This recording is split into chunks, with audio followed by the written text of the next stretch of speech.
Viewers అందరికీ నమస్కారం.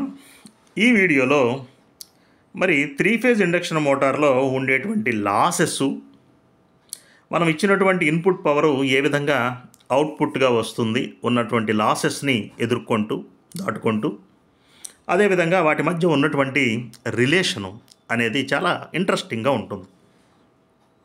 So losses and power stages 3 phase induction motor.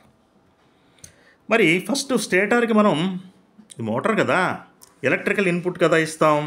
So electrical input stator ఇచ్చేసాం. మరి స్టేటర్కి winding ఉంటుంది కదా, వైండింగ్ ఉంది అంటే మరి రెసిస్టెన్స్ ఉంటుందిగా, లాసెస్ ఉంటాయిగా. ఈ వైండింగ్ అంతా ఒక కోర్లో కదా, కోర్ మీద పెడతామని చెప్పానుగా కన్స్ట్రక్షన్లో. మరి కోర్ ఉంది అంటే కోర్ లాసెస్ ఉంటాయిగా, వాటినే ఐరన్ లాసెస్ అంటారుగా. హిస్టెరిసిస్, ఎడ్డీ కరెంట్ లాస్ అవేగా. సో ఎప్పుడైతే ఇన్పుట్ స్టేటర్కి ఇచ్చావో, దీని యొక్క మొదటి అడ్డంకి ఏంది అంటే స్టేటర్ యొక్క కాపర్ లాసెస్ కొంత పోతుంది, అదేవిధంగా కోర్ లాసెస్ లేక ఐరన్ లాసెస్ కొంత పోతుంది. ఇక మిగతాది ఏమవుతుంది అంటే ఎయిర్ గ్యాప్ ద్వారా వెళ్ళి, ఎయిర్ గుండా వెళ్ళి, ఎందుకంటే రోటార్కి స్టేటర్కి మధ్యలో ఎయిర్ ఉంటుంది కదా, ఆ ఎయిర్ గుండా వెళ్ళి రోటార్కి ఇన్పుట్గా వెళుతుంది. మరి రోటార్లో కూడా రోటార్ వైండింగ్ ఉంటుంది కదా, సో దానిలో కాపర్ లాసెస్ కొంత వెళ్ళిపోతాయి. మరి కోర్ ఉంటుంది కదా అంటే ఉంటుంది, దాని యొక్క లాసెస్ అనేవి, కోర్ లాసెస్ అనేవి తక్కువ ఉంటాయి కాబట్టి పెద్దగా పట్టించుకోవాల్సిన అవసరం లేదు. ఇప్పుడు ఏమవుతుంది, ఈ రోటార్లో మెకానికల్ పవర్ డెవలప్ అయ్యింది అనుకున్నాంగా ప్రిన్సిపల్ ఆఫ్ ఆపరేషన్లో. దాన్ని ఏమంటాము, గ్రాస్ మెకానికల్ పవర్ డెవలప్డ్ అంటాం. గ్రాస్ అంటే టోటల్ అసలు ఎంత వస్తుంది, గ్రాస్గా ఎంత వస్తుంది. మరి ఇది రోటార్లో వచ్చినటువంటి gross, like gross salary, net salary అంటాం చూడండి. గ్రాస్ శాలరీ అంటే అసలు మనకు వచ్చేది కంపెనీ నుండి, నెట్ శాలరీ అంటే కటింగ్స్ పోతాయి కదా, ఇన్కమ్ ట్యాక్సు, ప్రొఫెషనల్ ట్యాక్సు, ఎల్ఐసీలు, మరి ఇవన్నీ కటింగ్లు పోను మన చేతికి వచ్చేది నెట్ శాలరీ. ఇదిగో ఇక్కడ gross rotor mechanical power output వచ్చింది. మరి దీని నుంచి మనకి యూస్ఫుల్ బయటకు వచ్చేది ఏంటి అంటే వీటిని ఎదుర్కోవాలి, ఈ విండేజీ, ఫ్రిక్షన్ లాసెస్ ఎదుర్కోవాలి. సో వాటిని ఎదుర్కొని బయటకు వచ్చేదే మనకి యూస్ఫుల్ రోటార్ అవుట్పుట్ అన్నమాట. ఇలా ఉంటాయి పవర్ స్టేజెస్ అనేవి. లాసెస్ ఈ విధంగా ఎదుర్కొని మనకు అవసరమైనటువంటి యూస్ఫుల్ పవర్ అనేది ఇలా బయటకు వస్తుంది. ఇప్పుడు మనం ఒక ఇంట్రెస్టింగ్ ఫ్యాక్ట్ని ఏం చేయబోతున్నాం అంటే, ఒక సింపుల్ రిలేషన్ని మనం చూడబోతున్నాం. అదేంటి అంటే ఒక రిలేషన్ ఏంటది, రోటార్కి వచ్చే ఇన్పుట్టు, మరి రోటార్లో ఉండేటువంటి copper losses, gross mechanical power output developed in the rotor, వీటి మధ్య మూడింటి మధ్య రిలేషను 1:s అంటే స్లిప్, s:1 - s అని మనం చూడబోతున్నాం. ఓకే. సో ఇప్పుడు మనం ఎందుకు అంటే మనకి ఈక్వలెంట్ సర్క్యూట్ ఇందాక చేసింది ఇక్కడ మనకు ఉపయోగపడుతుంది. ఓకే. సో ఈక్వలెంట్ సర్క్యూట్ని 3 భాగాలుగా మనం మొదట ఒక చోట స్టార్ట్ చేసాం, కొద్దిగా డెవలప్ చేసి రెండో సర్క్యూట్ అనుకున్నాం, చివరికి మూడవ సర్క్యూట్ అని మనం ఇదే ఫైనల్ సర్క్యూట్ అని చెప్పేశాం కదా. సో ఇప్పుడు ఏం చేస్తున్నాం అంటే వాటిల్లో రెండవ సర్క్యూట్ని మనం తీసుకొని రోటార్ యొక్క ఇన్పుట్ని క్యాలిక్యులేట్ చేస్తున్నాం. ఇదిగో రెండవ సర్క్యూట్, ఇదిగో ఇదే మీ రెండవ సర్క్యూట్, ఇదిగో ఇది. మరి రోటార్కి ఇచ్చేటువంటి ఇన్పుట్ ఏమి కావాలి, ఇదిగో ఇక్కడ కదా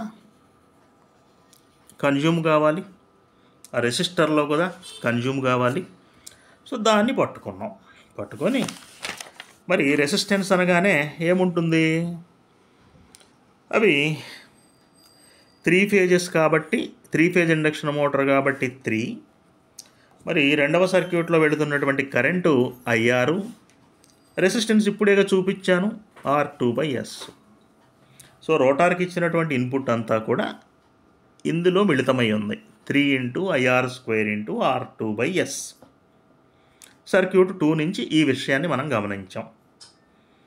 మరి కాపర్ లాసెస్ ఏమవుతాయి, ఇది సర్క్యూట్ 1 నుంచి చూసుకోండి. ఈ 3 సర్క్యూట్లు మీకు గుర్తుంటే బాగా ఎంజాయ్ చేయొచ్చు దీన్ని. ఇదిగో సర్క్యూట్ 1. సర్క్యూట్ 1లో ఇదిగో రెసిస్టెన్స్ R2నేగా ఉంది. సో కాబట్టి 3 సర్క్యూట్లు ఒకటే సుమా. 3 × IR² × R2. ఓకే. ఇప్పుడు gross mechanical power developed in the rotor. Input ఇది, లాసెస్ పోయినాయి. సర్క్యూట్ 2 నుంచి ఇన్పుట్ ఇంత చెప్పాము, ఫస్ట్ సర్క్యూట్ 1 నుంచి ఇంత లాసెస్ పోయినాయి అని చెప్పాము.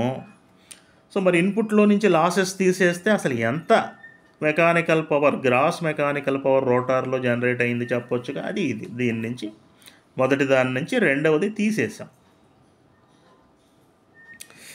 రోటార్ ఇన్పుట్ నుంచి మరి లాసెస్ ఇదిగో ఇది వచ్చింది. ఇది వచ్చిన తర్వాత ఇంకేముంది, మనకు కావాల్సిన రిలేషన్ ఏంటి? రోటార్ ఇన్పుట్ అంటే ఇదిగో ఇది ఈస్టు రోటార్ కాపర్ లాస్ అంటే ఇదిగో రెండవది is gross mechanical power developed in the rotor. ఇదిగో ఈ అండర్లైన్ చేసింది. మరి ఈ మూడింటిని పెట్టి ఈస్టు పెట్టేశాం. అన్నింట్లో కూడా 3IR² × R2 అనేది కామన్గా ఉంది కాబట్టి సింపుల్గా కొట్టేశాం. ఇక మనకు మిగిలింది ఏంటి? 1/s = 1/1/s - 1. ఓకే. ఇక్కడ ఎల్సిఎం తీస్తే ఎస్ వచ్చింది, మరి 1 - s పైన వచ్చింది. మొత్తాన్ని సింపుల్గా ఫస్ట్ ప్రతి టర్మ్ను కూడా ఎస్ చేత మల్టిప్లై చేసేసాం. దీన్ని ఎస్ చేస్తే 1 మిగిలింది, దీన్ని చేస్తే ఎస్ వచ్చింది, దీన్ని చేస్తే 1 - s వచ్చింది. కాబట్టి మనకి ఏం తెలిసింది? వీటి మధ్య relation rotor input is rotor copper loss is gross mechanical power output is 1:s 1 - s అనేది మనకి తెలిసింది. సో వీటి మధ్య మరి rotor copper loss by rotor input వేసుకున్నాం అనుకో, ఈ రిలేషన్స్ని ఎస్ వచ్చేస్తుంది. సో దాని నుంచి rotor copper loss = s × rotor input. బాగోలా? అదేవిధంగా గ్రాస్ మెకానికల్ పవర్ అవుట్పుట్ అంటే మూడవది డివైడెడ్ బై రోటార్ ఇన్పుట్ వేసామనుకుంటే మొదటిది 1 - s వస్తుంది. సో దాని నుంచి gross mechanical power developed = 1 - s × rotor input. అయిపోలా? తర్వాత రోటార్ కాపర్ లాస్ అంటే మధ్యలోది by gross mechanical power developed in the rotor అంటే మూడవది వేసినప్పుడు s/1 - s వస్తుంది. సో రోటార్ కాపర్ లాసే కావాలి అంటే s/1 - s × gross mechanical power developed. So ఇది ఈ రిలేషన్ అనేది మనకి చాలా చాలా ఇంపార్టెంట్. ఇండక్షన్ మోటార్ మీద పట్టు సంపాదించాలి అంటే పవర్ స్టేజెస్తో పాటుగా ఈ రిలేషన్ అనేది మనకి తెలిసి ఉండాలి. తెలిసి ఉన్నప్పుడు మనం ఎలాంటి ప్రాబ్లం ఇచ్చినా కూడా చక్కగా అటెంప్ట్ చేయగలుగుతాం, మార్కులు సంపాదించగలుగుతాం.